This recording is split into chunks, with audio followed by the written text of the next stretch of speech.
தந்தை மகன் தூய ஆவியின் பெயராலே ஆமேன். தொடக்க நூல் 3ஆம் அதிகாரம். இறை வார்த்தைகள் 17 முதல் 24 வரை.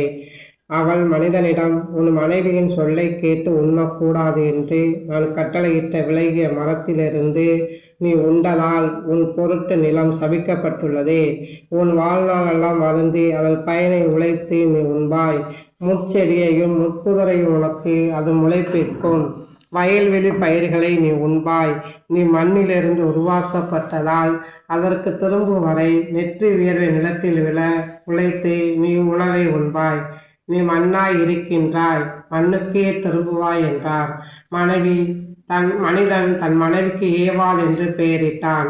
ஏனெனில் உயிருள்ளோர் எல்லோருக்கும் அவளே தாய். ஆண்டவராகிய கடவுள் மனிதனுக்கும் அவன் மனைவிக்கும் தோல் ஆடைகள் செய்து அவர்களை அணிய செய்தார்.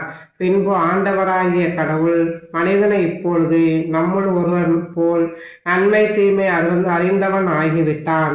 இனி அவன் என்றென்றும் வாழ்வதற்காக வாழ்வின் மரத்திலிருந்து பறித்து உன்ன கையை நீட்டிவிடக்கூடாது என்றார். எனவே ஆண்டவராகிய கடவுள் அவன் உருவாக்கப்பட்ட அதே மண்ணை பண்படுத்த அவனை ஏதேன் தோட்டத்திலிருந்து வெளியே அனுப்பிவிட்டார். இவ்வாறாக அவன் மனிதனை வெளியே துரத்தி விட்டார். ஏதேன் தோட்டத்திற்கு கிழக்கே வாழ்வின் மரத்திற்கு செல்லும் வழியை காப்பதற்கு கெருபுகளையும் சுற்றி சுழலும் சுடரொளி வாளையும் வைத்தார். இது ஆண்டவர் வழங்கும் அருள்வாக்கு. இறைவா, உமக்கு நன்றி.